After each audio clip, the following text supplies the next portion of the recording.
Nesta videoaula nós iremos conhecer algumas das ferramentas que nós iremos utilizar para a nossa disciplina de desenvolvimento de sistemas orientados a objeto. Vamos lá? Nós precisaríamos de 3 tipos diferentes de ferramenta. Uma ferramenta será utilizada para programação em Python. Essa ferramenta vai ser utilizada para desenvolver sistemas em Python. É uma disciplina de sistemas, desenvolvimento de sistemas orientados a objeto. Então essa ferramenta deve permitir desenvolver um programa completo em Python, que vai envolver diversas classes e diversos arquivos diferentes. É uma ferramenta tipicamente instalada no seu computador, mas tem alternativas online também. O segundo tipo de ferramenta que nós iremos utilizar é uma ferramenta para fazer os nossos exercícios diretamente na plataforma Moodle. Lá no Moodle já existe uma ferramenta instalada que será utilizada para programar os exercícios e que já faz uma correção automática, dando já o resultado e mostrando as mensagens de erro e no final dando a nota, tudo automaticamente. O terceiro tipo de ferramenta que nós iremos utilizar nessa disciplina é uma ferramenta para modelagem do diagrama de classes. O que quer dizer isso? Uma ferramenta que permita desenhar, os quadradinhos e as setinhas utilizando a notação correta para modelar as nossas classes e mostrar como elas são relacionadas. Se você ainda não conhece o conceito de classes ou não lembra, dê uma olhada nas nossas outras aulas da disciplina, onde são explicados os conceitos fundamentais e os tipos de relações entre as classes. Muito bem. Qual a ferramenta, então, indicada para programação? Bom, vamos lembrar que essa ferramenta deve permitir desenvolver um sistema completo em Python. Nós não estamos falando de um exercíciozinho, nós estamos falando de um pequeno exercício, de um arquivo só com código-fonte em Python. Nós estamos falando de um sistema completo, com diversas classes, diversas funcionalidades, telas, interação com o usuário. A ferramenta que nós vamos utilizar tem que permitir tudo isso. Aqui temos alguns exemplos de ferramentas que te permitiriam isso. Temos o PyCharm, temos o Jupyter Notebooks, temos Sublime, temos REPL, temos Atom, né? E temos também a possibilidade de programar usando um editor de texto, um Notepad, por exemplo, e compilar manualmente. É possível, mas não é tão recomendável porque nós perdemos várias possibilidades de utilizar facilidades de uma ferramenta completa, né? Então, eu indico para essa disciplina 2 ferramentas diferentes. Poderíamos utilizar qualquer uma delas, mas nós vamos estar utilizando 2 possibilidades. Uma é o PyCharm, que é uma ferramenta completa, utilizada em empresas para desenvolvimento profissional, de programação com Python e diversas outras linguagens. O PyCharm pode ser baixado e instalado na sua máquina. Se você tem limitações no seu computador ou quer fazer alguns exercícios pelo próprio celular, quer ter algumas facilidades de não instalar nada no seu computador, então eu recomendaria você usar esse REPL, Esse REPL, que é uma ferramenta online que permite você programar e até compartilhar esse código com outros colegas, Não tem todas as funcionalidades de um PyCharm, por exemplo, mas é uma ferramenta interessante se você tem limitações, está sem computador ou seu computador não dá conta de rodar e instalar o PyCharm, então tem essa alternativa online. Bom, é muito fácil de achar o PyCharm para baixar. Você pode colocar no Google PyCharm, download, ou você pode entrar lá em jetbrains.com e achar lá o link que está disponível aqui no material. Você deve baixar aí a versão Community, porque é uma versão gratuita. Existe a versão Professional, que é paga, e eu estou indicando baixar a versão Community, que é gratuita. É um software grande, vai demorar um tempinho para baixar, vai ser instalado no seu computador. A outra ferramenta indicada, então, seria o REPL, que é uma ferramenta online que você pode utilizar sem instalar nada no seu computador. Acessando a URL, ali, o endereço, vai cair nessa página aqui, e você então pode ou se cadastrar, fazer um cadastro rápido ali, que é interessante, ou você pode simplesmente clicar em Start Coding e começar a programar, né? É muito fácil de fazer. Você pode ter acesso então a uma tela que permite você programar diretamente online. É muito interessante.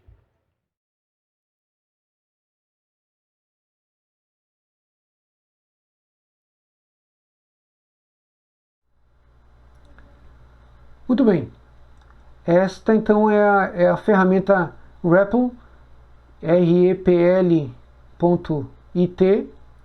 que está disponível para acesso online gratuito e é muito fácil de utilizar. Você pode simplesmente chegar e clicar aqui em Start Coding, né, e começar a codificar, muito fácil, né? Ou pode fazer um cadastro também, né? Preencher um cadastro e manter os seus dados ali. Mas vamos simplesmente clicar aqui em Start Coding. Ele já vai perguntar qual linguagem, né, você vai utilizar. Para nós vai ser Python. Você pode também sincronizar com o repositório do GitHub, né? Se você já tiver o cadastro, já tiver seu código lá, pode ser sincronizado, bem interessante, e mandar criar o repositório, né? Bom, ele criou aqui, é muito simples de utilizar. Aqui ele vai permitir criar arquivos, ele já vem com o arquivo main, o arquivo principal do programa, .python, e aqui na direita ele mostra o resultado da implementação, né? Então quando você mandar rodar, então por exemplo, o velho exemplo, né?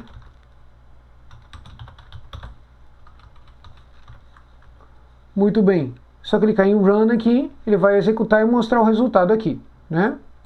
Agora digamos que a gente queira criar uma coisa um pouquinho maior, já criar uma classe, né? Então vou adicionar aqui uma classe, sei lá, pessoa.python.py.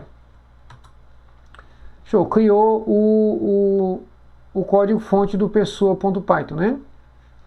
Então vamos criar aqui essa classe pessoa, né? Vamos criar aqui então um método de construtor. Vamos colocar aqui CPF. CPF vai ser do tipo inteiro e nome do tipo string. Beleza? Então, vamos definir aqui no self o atributo CPF, que recebe aquele CPF que veio com o parâmetro. E também no self, no objeto, né, vai ser instanciado o nome, que recebe o nome como parâmetro. Beleza? Então, eu posso também criar aqui um método para ser utilizado, né, para alterar e para obter os dados dos atributos, né? Então eu posso colocar aqui def CPF, passando o self, fica para ser utilizado como um método do objeto, onde eu simplesmente retorno o quê? O valor do atributo CPF, né? Muito bem, também posso fazer um outro método que é para alterar o CPF.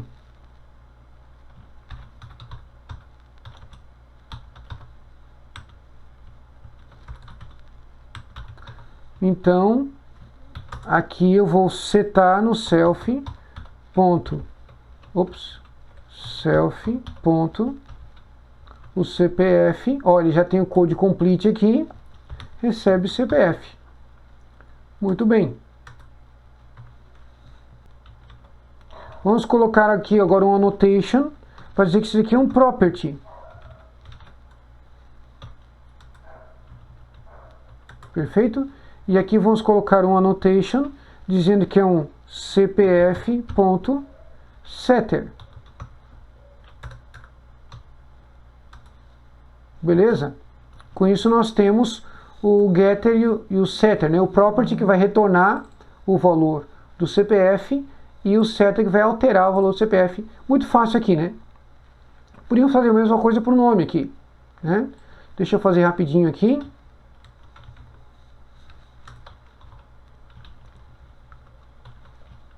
Muito bem. Está salvando automático. Bom, aqui eu fiz o código-fonte de uma classe pessoa. Se eu mandar rodar, não acontece nada, porque eu não estou mandando rodar nada aqui, né? Só estou definindo a classe. Bom, aqui no main, então a gente pode importar, from o arquivo pessoa, importar a classe pessoa, e daí eu posso definir aqui, ó, uma pessoa recebe pessoa, passando aqui com parâmetro o CPF 123 e o nome Jean, por exemplo. Aqui dá para ver que é o que a gente está passando aqui, né? O CPF e o nome vão parar aqui. O CPF vai aqui, o nome vai aqui. Maravilha. Então agora eu posso fazer aqui, ó, print da uma pessoa ponto o CPF, por exemplo. Muito bem, vamos ver o que acontece então. Ó, eu instanciei a pessoa e mandei imprimir o CPF ou o nome, né? O nome. Então, muito fácil de executar, muito fácil de utilizar, né? Dá para compartilhar com outros, dá para usar o debug para fazer linha a linha, tem algumas configurações, dá para criar pastas, como eu falei. É um sistema bem completo e bem fácil de utilizar, porque não precisa instalar nada a princípio, né, no seu computador. E dá para trabalhar com mais arquivos, com definições legais e assim por diante. Ok? Muito bem, sobre essa ferramenta é isso.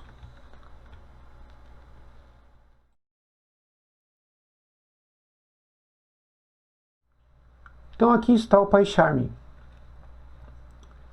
Do lado esquerdo temos a parte do projeto, onde ficam os arquivos, as pastas, né, os diretórios, etc.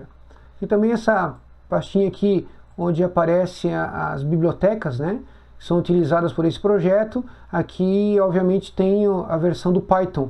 Essa versão do Python é que está instalada na máquina, já deve estar instalada. O Python já deve estar instalado antes de instalar o PyCharm, né?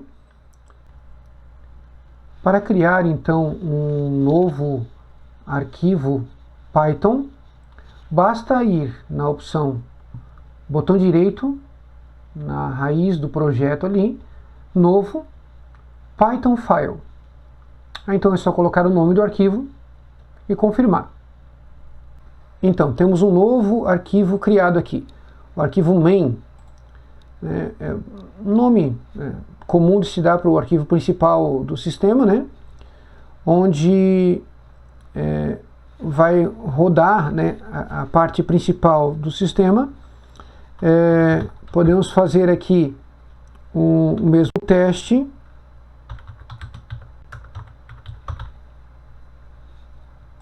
Muito bem. Aqui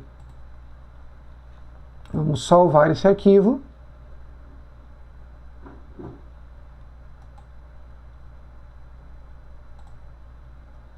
E é possível então executar esse arquivo clicando no botão Run Main, ou com o botão direito também escolher a opção de executar.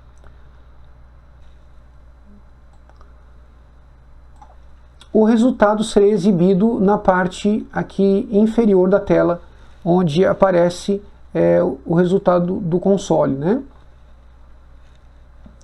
Também é possível criar outros arquivos, né? Pegando o mesmo exemplo, nós podemos ter uma classe pessoa aqui também.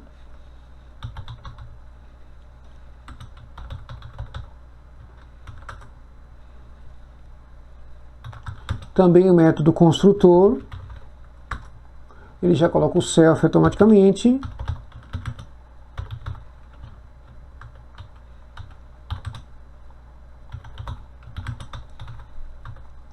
Beleza, também aqui posso colocar o self, ponto, criando aqui o atributo, né? Recebendo o que vem com parâmetro e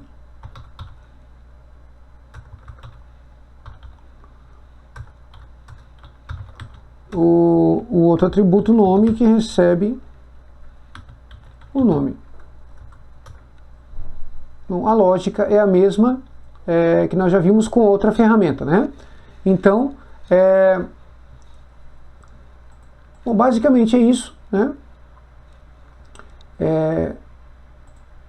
Importante, não esqueça de primeiro instalar o Python no seu computador, depois instalar o PyCharm, né? O PyCharm ainda tem diversos outros recursos, permite fazer aqui o debug, né? Clicando nessa opção aqui, permite fazer o debug, ou seja, marcar um ponto da execução do código e executando passo a passo para poder ver valores de variáveis, etc. Muito útil quando a gente está implementando, né? Aconselho você organizar bem os arquivos aqui dentro dessa pasta principal, né? E dessa ferramenta, essa primeira parte introdutória, é isso. Bom, o segundo tipo de ferramenta que nós iremos utilizar é a ferramenta para os nossos exercícios. Como eu já disse, já está instalado no Moodle a nossa ferramenta para compartilhamento de materiais e notas, etc., que vocês já estão acostumados. Você pode ter acesso a esses exercícios simplesmente entrando na página Moodle da nossa disciplina e acessando esses links, como está apontado aqui, que são laboratórios virtuais de programação. Eu deixei um link no Moodle explicando mais detalhes de como esses laboratórios virtuais de programação funcionam, mas em geral é bem simples.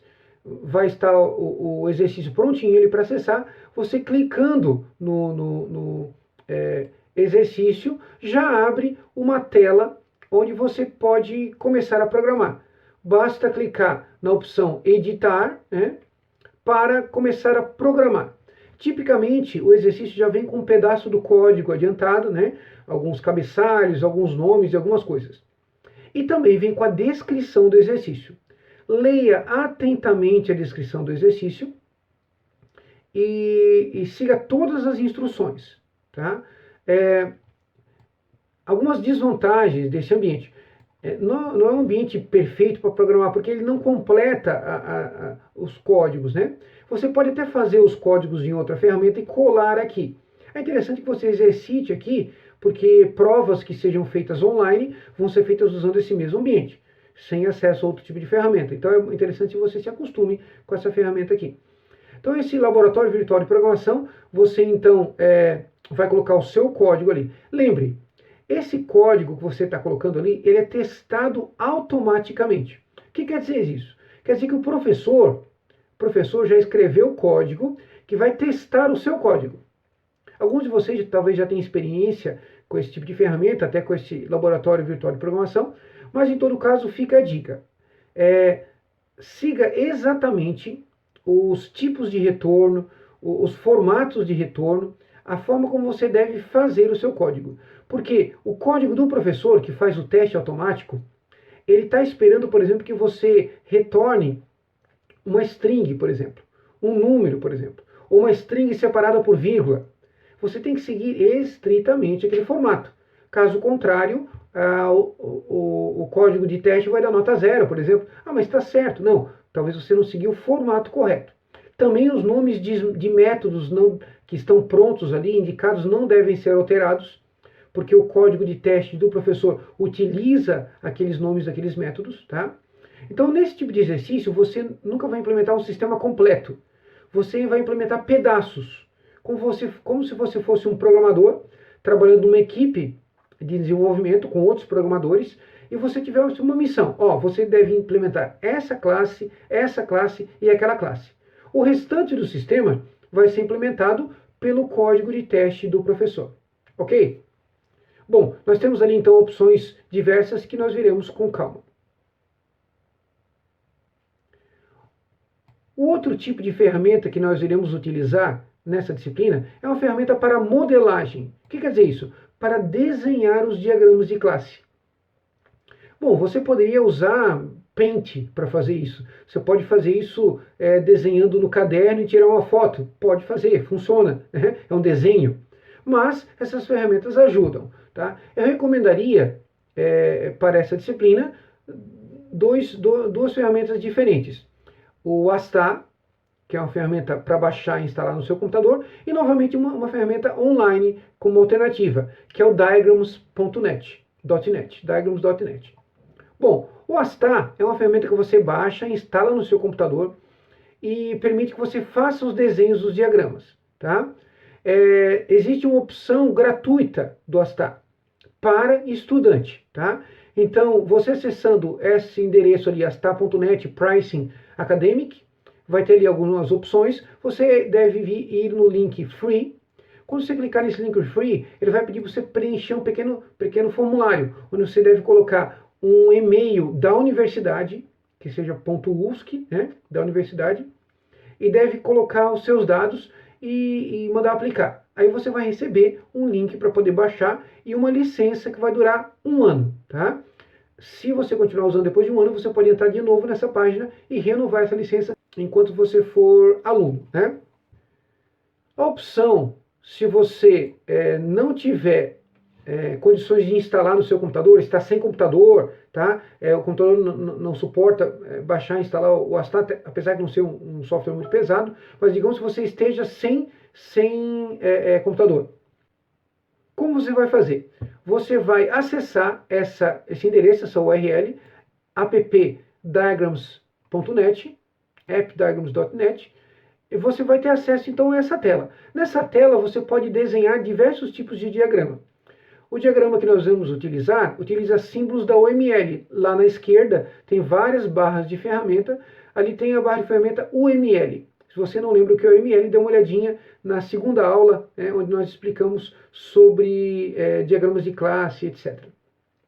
Bom, ali existem os símbolos que nós iremos utilizar, o símbolo de classe, símbolo de associação, de agregação, de composição, de dependência, né? Você vai poder colocar os atributos, os métodos dessa classe, fazer as relações, né? Tem no Moodle já exercício disponível para você fazer, que você vai ter que entregar um diagrama. Esse diagrama vai ser um print, uma foto desse desenho que você vai fazer, ok? Essa ferramenta é bem interessante, bem legal, e que você pode acessar gratuitamente online. Você pode salvar os diagramas, tanto em formato JPEG, uma figura, mas também pode salvar no seu Drive, Google Drive, ou na sua máquina local, como um XML, tá? É bem interessante, bem completinha a ferramenta. Ela permite fazer download também.